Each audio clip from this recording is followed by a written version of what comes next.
네, 소개를 잠깐 하겠습니다. 저는 뭐 다른 것보다도 오늘 강의를 중심한 이제 제 소개는 제가 한 48년 동안 아마 주역을 연구한 것 같습니다. 그 주역에는 이제 의리학이 있고 또 점학이 있는 거거든요. 그런데 저는 이제 사람들의 운명을 보는 점학적으로 연구를 한 사람입니다. 그래서 점술적인 측면에서의 주역이 어떻게 되는 거냐 이런 내용을 중심 삼고 그렇게 연구를 해왔는데 이런 그 48년 동안 사람들 또는 국가의 장래 운을 연구하는 그런 눈으로 태극기를 바라보니까 태극기는 우리가 알고 있는 것과는 엄청나게 다른 참으로 심오한 사상적이고 철학적이고 문화적이고 또 여기에는 중요한 하늘의 메시지가 담겨있다. 이런 내용을 알게 되었습니다.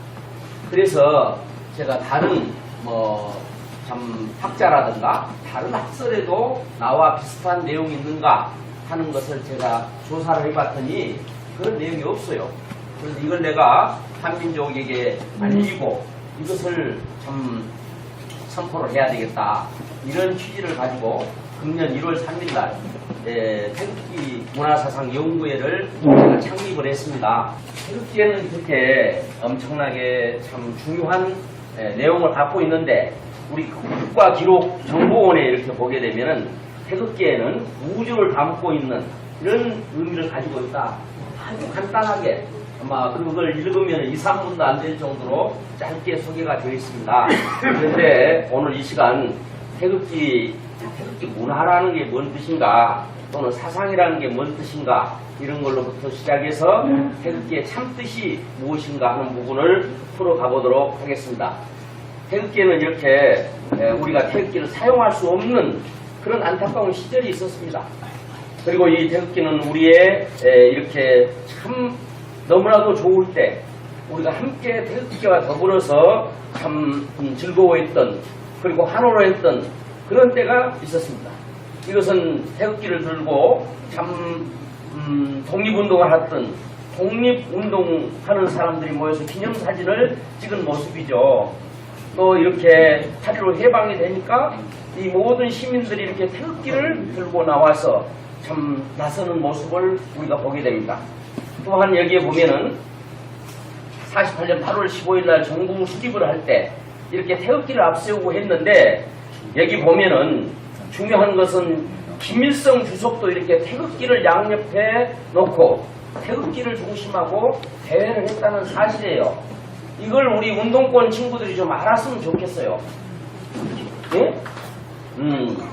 그래서 이런 내용들이 있었고 또 우리 김일성 주석은 기념 우표를 우리보다 먼저 태극기 기념 우표를 발행을 했었습니다. 그래서 태극기를 적게 사랑했던 분이 김일성 주석이었다 하는 것도 우리가 알아야 되겠다는 얘기죠. 또 남산국기 개항대에 일장기를 내리고 태극기를 거는데 여기 시민들이 이렇게 걸고 있는 거예요. 대단한 거죠. 또 여기 보시면은 9.28 수복대 중앙청에 태극기가 개항되는 모습입니다. 얼마나 감격스러운 내용입니까? 문제는 이런 의미를 담고 있는 이 태극기가 지금 강화문에 대형 태극기 개항대를 못 세우고 있어요. 지금도 보훈처에서 그 개항대를 세우겠다고 하니까 서울시에서 안 된다고 해가지고 없습니다. 그렇게 돼 있는 거예요. 이런 안타까운. 제가 태극기의 역사를 한번 살펴본다면 1882년 9월 20일 이전에 고종 황제께서 우리나라 국기는 이렇게 만들어야 되겠다 하고 구상을 한 겁니다. 그것을 1882년 9월 20일 날 일본 통신사로 갔던 박용호 일행이 메이지마루호 선상에서 태극기를 그리게 돼요. 그것이 최초로 우리나라가 태극기를 그렸다고 나와 있습니다. 그런데 사실은 이전의 역사도 있었다는 것을 대조선 학회 여러분들은 아마 알고 있을 거예요. 그리고 일본 니시무라야 여관 옥상에다가 처음 개항을 했었죠. 태극기가 그렇게 개항한 시절이 있었다. 그리고 1883년 3월 6일 날 고종 황제께서 조선 국기라고 정식으로 국기로 명명을 하게 됩니다. 그런데 왜 태극기가 되었느냐? 태극기는 1919년에 3.1운동, 만세운동을 할 때 다들 국기들을 가지고 나와라, 조선기를 가지고 나오라 하면 이게 다 발각이 되잖아요. 그렇기 때문에 태극에 사패가 그려진 이것을 가지고 나와라, 이렇게 해가지고 다 갖고 나왔는데, 그때 우리 이런 인쇄된 태극기였을까요? 각 마을에서, 각 집에서 그려가지고 나온 태극기였어요. 그런데도 다 비슷비슷했어. 그건 뭘 의미하느냐면, 이 태극기가 나오기 전부터 우리 민족은 태극기를 끼고 살았다는 거예요. 태극 팔찌를 끼고 살았어요. 그래서 우리 조상들이 쓰고 있었던 저 갓을 담는 저 갓집이 태극 문양과 주변에 팔피가 그려진 이런 그 갓집을 사용하고 있었어요. 그렇죠? 그 다음에 우리 생활에 중요한 것들, 이런 중요한 것들에 향로라든가 청동 거울이라든가 비화라든가 이런 중요한 부분에 태극과 태극 팔피가 그려진 것들을 사용하고 있는 그런 내용이었다. 그래서 태극기가 우리나라 국기로 한다고 했을 때 전혀 생소하지 않았다, 우리 국민들이. 그리고 태극기를 가지고 나오자 했을 때 각자 집에서 그려갖고 나왔지만은 다 비슷한 태극기를 그려가지고 나올 수 있었다 하는 그런 내용입니다. 최초로 일본 니시무라야 그 옥상에다 개항을 했던 태극기로 추정을 하고 있습니다. 이렇게 태극기 됐는데, 왜 이걸 좀 유심히 한번 보실 필요가 있는데, 궤의 위치가 이렇게 좀 바뀌어요. 그리고 태극기 모양이 돌아가는 모양이 좀 다르죠. 그런데 그로부터 5년 후에 이 미국의 예교관이었던 데니에게 준 태극기가 이렇게 바뀝니다. 태극 모양이 돌아가는 궤의 위치가 이렇게 또 바뀌게 돼요. 그리고 미국인 목사 윌리엄 나서 노블이 소장하고 있던 태극기를 우리나라가 한번 태극기 전시회를 할 때 빌려온 적이 있는데, 이 태극기가 이렇게 또 위치가 다 다른 거예요. 왜 이렇게 달라졌을까? 5년 만에 바뀐 겁니다. 그리고 이 윌리엄 나서 노블 손녀가 지금 보관하고 있는 태극기는 또 희한하죠. 그 수로서 바느질을 해갖고 만든 태극기예요, 이게. 네? 그 태극기의 위치나 궤의 위치가 다 다르죠. 네. 이게 왜 다르냐? 이 다른 것 때문에 태극기 문화라는 표현을 쓰는 겁니다. 그래서 태극기라고 하는 것을 이렇게도 만들어보고 저렇게도 만들었을 때 거기에 대한 이의제기가 나오게 되고, 그것을 또 이렇게 바꾸고 하면서 태극기가 이렇게 변체에 나왔다 이거죠. 변체에 나오는 데는 그냥 변체에 나온 것이 아니고, 그냥 기분상으로 그렇게 한 것이 아니고, 거기는 왜 궤를 저렇게 바꿔야 되느냐는 수많은 토론이 있었다는 거예요. 지금도 어떤 친구들은 우리나라 태극기가 너무 잘못됐다고, 그걸 바꿔야 된다고, 전번에 어떤 강의를 갔더니 역사학 교수가 와가지고 우리나라 태극기 잘못된 거 아니냐고 저한테 그냥 따지고 질문하는 분이 계셨습니다. 그래서 오늘 그런 문제들을 좀 풀어드리려고 합니다. 그리고 이 백범 김구 선생이 서명한 태극기인데, 여기 보시면은 이게 지금 바뀌었죠. 옆으로 지금 돼 있잖아요. 왜 옆으로 했을까? 이렇게 우리 태극기들이 이제 이런 내용들을 쭉 가지고 있습니다. 그런데 현재의 태극기가 이런 모양의 태극기예요. 이렇게 이제 확정이 된 거죠. 그렇죠? 그런데 이 태극기는 사실은 주역의 압축 파일과 같은 겁니다. 주역에 대한 사상이나 가치를 압축해 놓은 거다. 태극기를 알기 위해서는 주역을 알아야 돼. 그런데 주역 공부를 하려면 그냥 수십 년 해도 공부가 안 끝납니다. 그런데 이 시간에 주역 공부를 시킨다는 것 자체가, 주역 공부한다는 것 자체가 무리잖아요. 그런데 태극기를 이해하기 위한 부분만 잠깐 주역에 대해서 설명을 하도록 하겠습니다. 네, 주역은 지금부터 5,500년 전에 동이족 도키시가 황하에서 올라온 용마의 등에 찍힌 점을 보고 팔피를 만들었습니다. 그것이 주역의 시초예요. 그 다음에 3,000년 전에 주나라 문왕이 괴사를 짓고 그 둘째 아들 주공이 효사를 작성했다. 이 괴사란 뜻이 무슨 얘기냐면 이게 점괴자예요. 그래서 이런 효가 나오면 이런 앞으로 운이 이렇게 전개될 것이다 하는 그런 의미의 괴사입니다. 또 효사도 마찬가지죠. 그 다음에 2500년 전에 공자께서 주석의 개사 10익을 거기에 달았어요. 이게 공자님께서 주석의 그 주역에 대한 주석을 달므로 말미암아 비로소 주석이 의리역이 되고 철학이 된 겁니다. 사상이 되고. 그 전까지만 해도 하나의 전보는 거 이 정도입니다. 그 다음에 800년 전에 주자라는 사람이 주역 본이라는 것을 작성을 했어요. 주역 본이. 그래서 우리나라 유림들, 우리나라 성지들은 이 주자가 쓴 주역 본이만을 가지고 연구를 했습니다. 공부를 했습니다. 왜 그러냐면은 과거 시험에 텍스트북으로 사용했던 것이 주자의 주역 본이에요. 그래서 그 이외에는 이제 보면은 문제가 되는 거죠. 그리고 1808년에 다산 정약용 선생께서 강진 초당에서 주역 사전을 탈고를 하게 됩니다. 그래서 이 다산 선생의 주역을 이렇게 보게 되면은 굉장히 그 실사구시를 중심한 해석이 많이 나오게 돼요.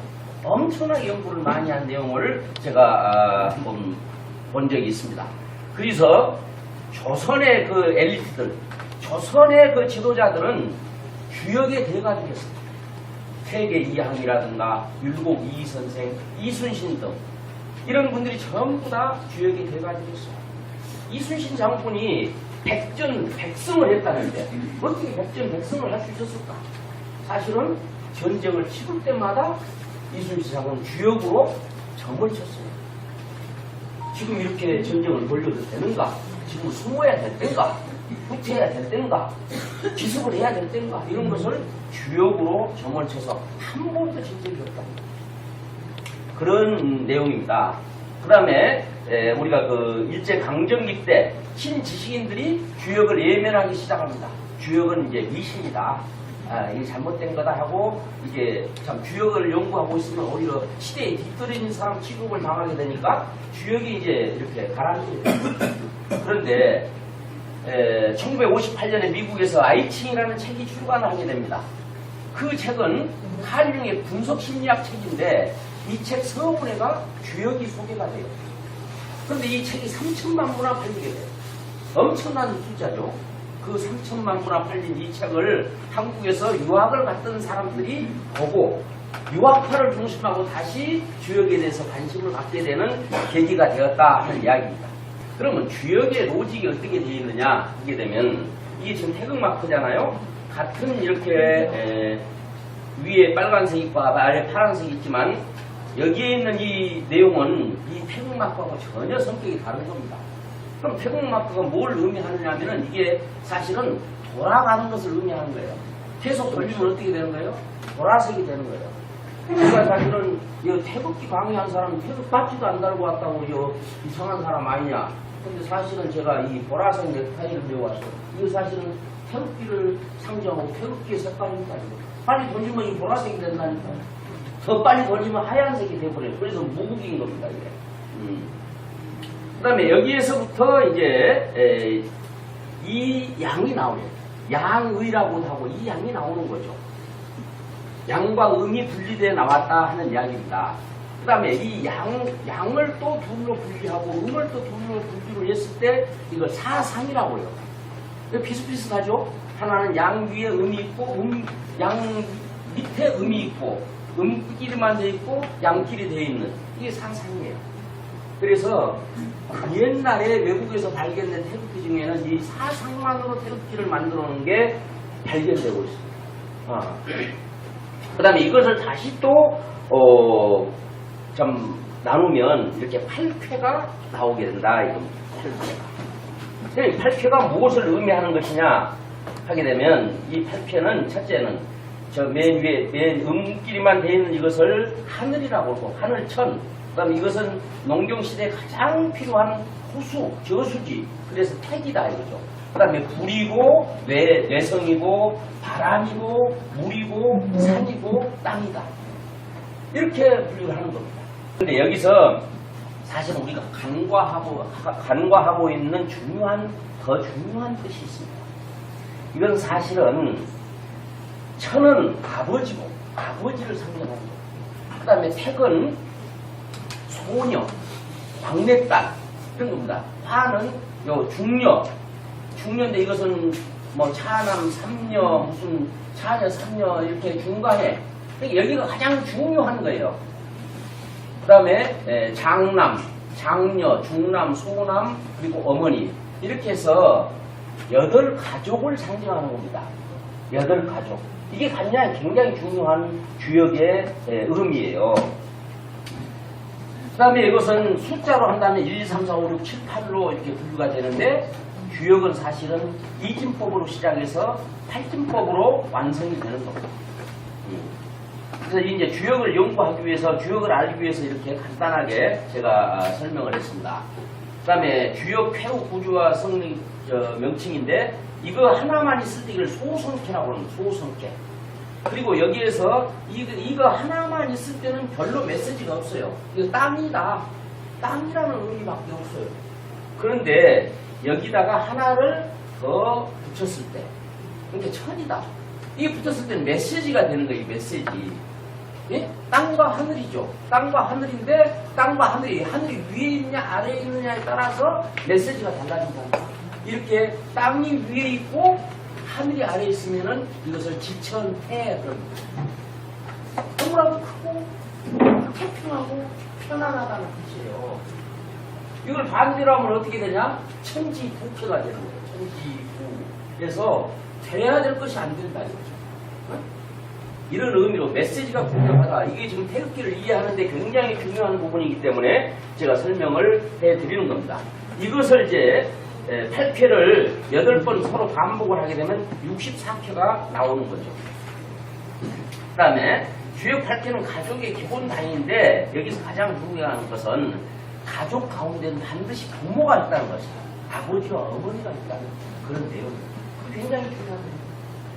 두 번째, 이게 지금 가족의 중심에는 어머니, 부모가 있고 또 모든 자녀들에게는 짝이 있다는 거예요. 짝이. 그래서 요즘에 뭐 남자끼리만 또는 여성끼리만 뭐 결혼도 한다고 하는데 그 주역 원리는 전혀 맞지 않느냐.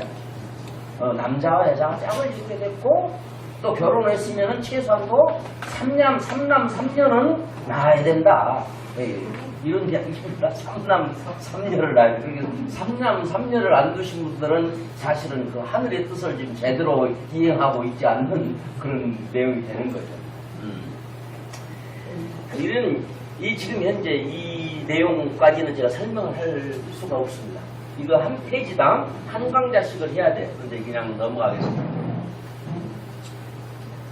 이 주역의 내용에는 부모와 자식 간에는 어떻게 처세를 하고 관계를 해야 되고 자녀들을 어떻게 다뤄야 될 것이냐, 장유유서라든가 남매관계라든가 부부관계는 어떻게 하는 것이 좋겠느냐 하는 부분을 여기에 자세하게 이 주역은 우리에게 알려주고 있는 것입니다.